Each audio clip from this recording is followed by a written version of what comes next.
नमस्कार दोस्तों, मैं अश्विनी कुमार जोशी एजे क्लासेस में आपका हार्दिक स्वागत एवं अभिनंदन करता हूं।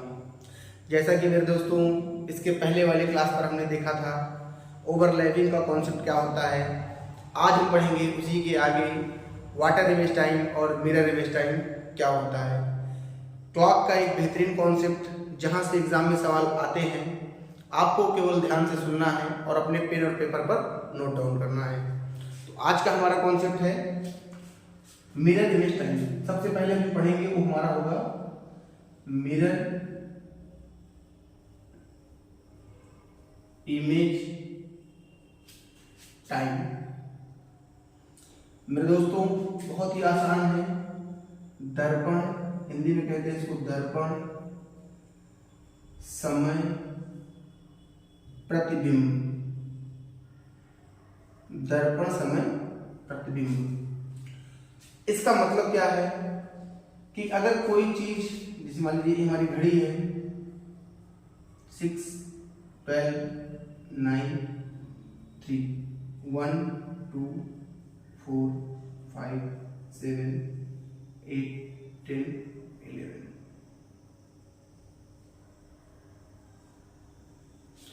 जैसे ये हमारी घड़ी है और एक दर्पण है, एक दर्पण है।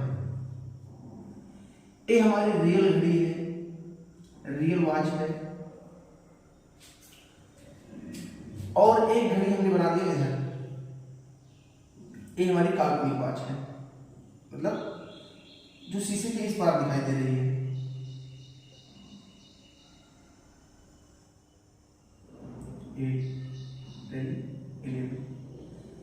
अब मेरे दोस्तों सवाल होता है, हमारा होता है मिरर वाली वॉच है, मिरर वॉच है। तो सवाल बनता है कि अगर घड़ी में कुछ बज रहा है तो दर्पण में क्या समय होगा। अगर कुछ भी टाइम घड़ी में हो रहा है तो दर्पण में वही समय क्या दिखाई देगा। तो दोस्तों, इसको लोग अलग अलग तरीके से अलग अलग कॉन्सेप्टों के माध्यम से आपको समझाते हैं, लेकिन हम आपको समझाएंगे बहुत ही आसान भाषा में। जैसे देखिए, सबसे पहले हमें पकड़ना होगा इसमें क्या नहीं बदलता। अगर करेक्ट 12 बज रहा है, करेक्ट एग्जैक्टली 12 बज रहा है या एग्जैक्टली 6 बज रहा है, तो जो हमारे घड़ी का समय होता है वही हमारे दर्पण का भी समय होता है।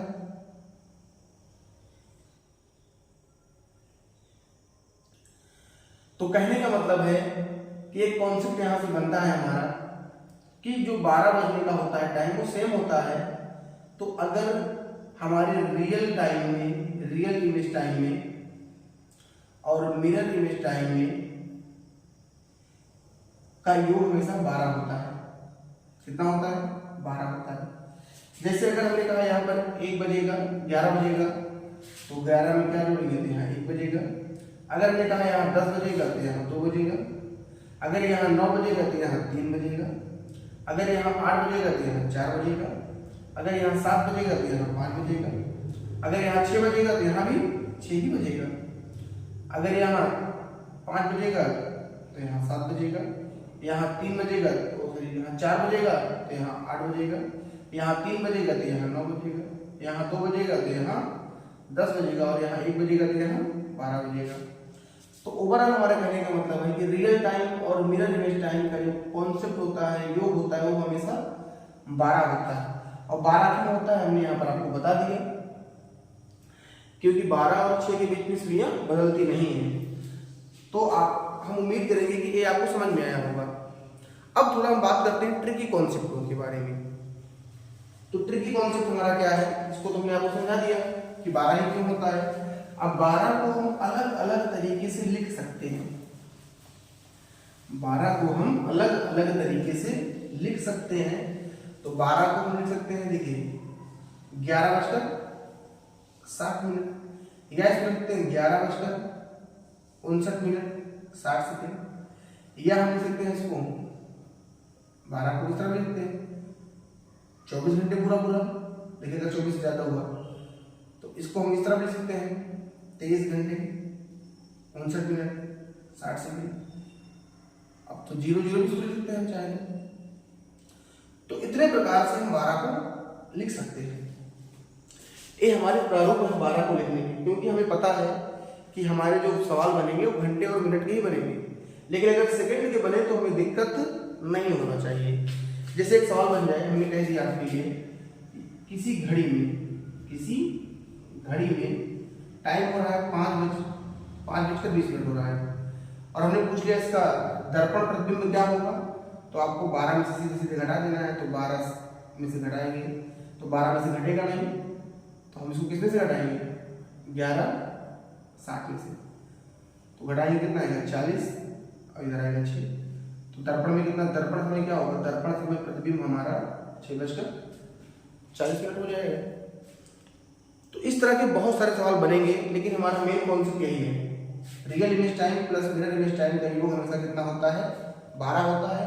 और 12 को हम इतने तरीके से लिख सकते हैं। तो 12 को हम इतने तरीके से लिख सकते हैं, इसको दिमाग में आपको रखना है कि अगर दर्पण समय प्रतिबिंब का कॉन्सेप्ट होगा तो real time plus mirror image time का योग हमेशा कितना होगा, 12 होगा। अब सवाल और दे देते हैं आपको समझाने के लिए।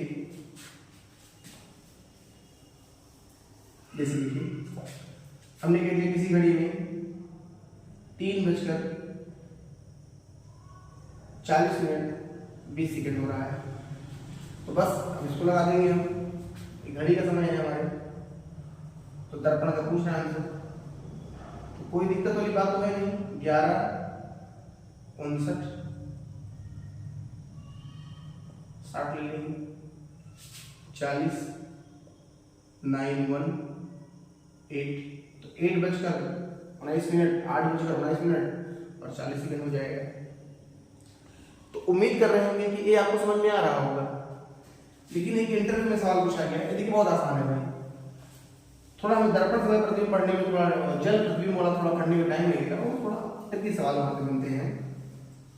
लेकिन यहाँ पे एक सवाल बना था इंटरव्यू में कि एक कमरे में बहुत सारी घड़ियां लगी हैं, 100-200 घड़ी लगी हैं, अगर उसका रियल टाइम इतना है तो दर्पण में क्या समय होगा। तो हम इसका कॉन्सेप्ट बना लेते हैं, फिर सवाल आप लगा लेंगे। जैसे मान लीजिए छोटी घड़ी है, यहाँ दर्पण लगा हुआ है, फिर यहाँ दर्पण लगा हुआ है, मतलब समांतर क्रम में दर्पण लगे हैं। बस इतने दर्पण में हमारा काम बन जाएगा। हमने कहा अगर यहाँ 2 बजेगा तो यहाँ कितना बजेगा, पहले से 10, फिर यहाँ 10 तो यहाँ 2, यहाँ 2 तो यहाँ 10, यहाँ 10 तो यहाँ 2, क्योंकि हमने पढ़ा है कि दर्पण और इसका योग कितना होता है, α 12 होता है, 12 ही तो होता है भाई, समझाने के लिए बात है।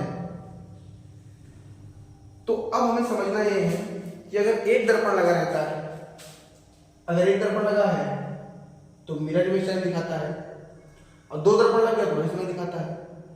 तो इसको हम इस तरह नहीं पढ़ेंगे, एक दर्पण 2 दर्पण को हम लोग सम विषम में पढ़ेंगे कि अगर विषम दर्पण है, दर्पणों की संख्या कितनी है, दर्पणों की संख्या विषम है, तो हमारा क्या होगा, मिरर इमेज टाइम होगा। अब अगर दर्पणों की संख्या क्या है, सम है, तो हमारा क्या होगा, रियल इमेज टाइम होगा, और रियल इमेज टाइम होगा, मतलब जो इमेज दिख रहा होगा रियल में वही होगा। तो विषम मतलब 1 3 विषम होता है, तो विषम दर्पण होगा तो मिरर इमेज टाइम, और सम अगर दर्पणों की संख्या होगी तो रियल टाइम। ये हमारा मेन इंपॉर्टेंट कॉन्सेप्ट है। इसी पर बेस्ड एक बार इंटरव्यू में पूछा गया था सवाल क्या था, आपको बताते हैं। सवाल है कि एक कमरे में एक आदमी प्रवेश करता है और उसके सामने 100 दर्पण दिखाई दिए 100 दर्पण लगे हैं, तो 100वें दर्पण में कौन सा समय बज रहा होगा, यदि वो उस समय 4 बज रहा है। तो हमने पढ़ाया कि अगर सम होगा तो वही समय, सम होगा तो वही समय, अगर यहाँ 4 बज रहे थे यहाँ भी 4 बजेगा। अब अगर उसने पूछ लिया होता, समझ में आ रहा है ना आपको, सम होगा तो वही समय, विषम होगा तो मिरर इमेज टाइम। तो सम था 100 दर्पण थे, तो 100वें दर्पण में क्या होगा, 4 बज रहा है तो 4 ही बजेगा। और अगर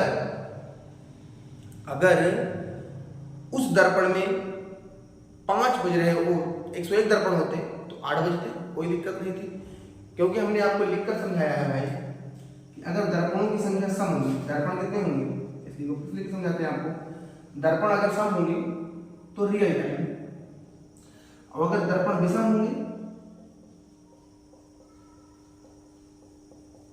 तो मिरर टाइम। तो दर्पणों की संख्या क्या थी, अगर हमने कहा 100 दर्पण है तो रियल टाइम होगा, 4 बज रहा है तो 4 ही बजेगा। और अगर दर्पणों की संख्या विषम होगी, जैसे हमने कह दिया 501 दर्पण लगे थे, तो 501वें दर्पण पर क्या समय होगा, तो जो रियल टाइम होगा उसका मिरर इमेज टाइम बन जाएगा। हमने कहा 5 बज रहा है तो 7 बजेगा।